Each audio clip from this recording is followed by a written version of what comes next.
le business plan, c'est un outil de pilotage et d'aide à la prise de décision qui permet aux entrepreneurs d'améliorer, donc d'optimiser la gestion de leur entreprise selon deux aspects. Premièrement, on a une vision sur le passé. Ça permet de tirer les premières conclusions sur les résultats passés et éventuellement les choses qu'on pourrait améliorer. Et deuxièmement, le business plan permet déjà de donner une vision à l'entrepreneur sur les performances futures de l'entreprise. Chez Ecofin, on a décidé de structurer le business plan sur base du schéma comptable belge. Pour quelles raisons ? Parce qu'on peut y intégrer facilement les données comptables qui sont issues des situations trimestrielles, par exemple. Ça permet de les analyser de manière beaucoup plus intéressante et beaucoup plus facilement, surtout. On retrouve dans la structure, si on prend une vision verticale, on retrouve d'abord le compte de résultat, tous les revenus, toutes les dépenses de l'entreprise. Et ensuite, on a le bilan avec l'actif et le passif qui doivent toujours être égaux.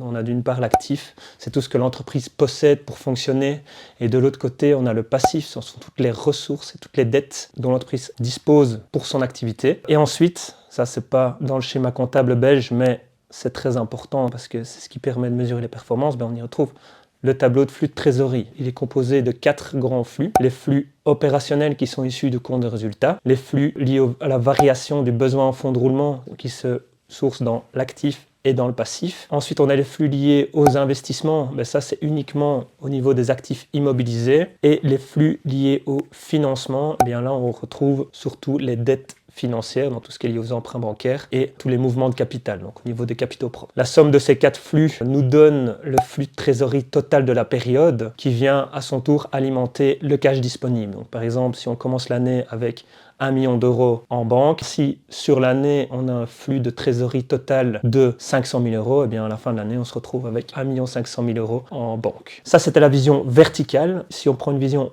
horizontale, on a 2 grandes parties. La partie historique, on y intègre généralement les données comptables des 3 à 5 dernières années.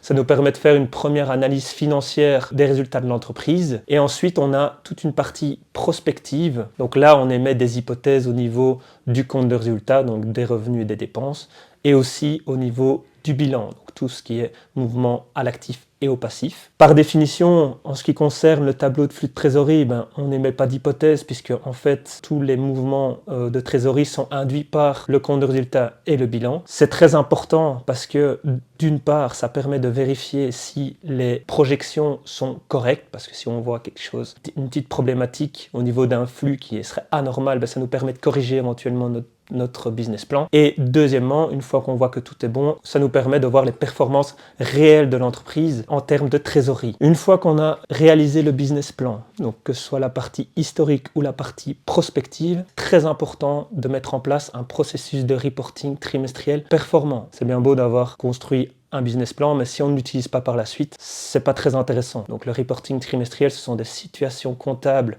tous les trimestres que l'on vient intégrer dans le business plan pour faire une comparaison entre tout ce qui a été budgétisé, toutes les projections et les résultats réels de l'entreprise. On tire les leçons, on corrige si besoin ou on continue si tout va bien. Donc en résumé, je dirais que le business plan, c'est un outil très important pour la gestion de l'entreprise par son dirigeant. Ça lui permet de lui donner toutes les grandes directions à suivre pour que son entreprise performe sur son marché et établir un processus de reporting trimestriel. Et ça se fait généralement en collaboration avec un cabinet externe qui réalise ça de manière quotidienne, je dirais presque, et de manière très performante.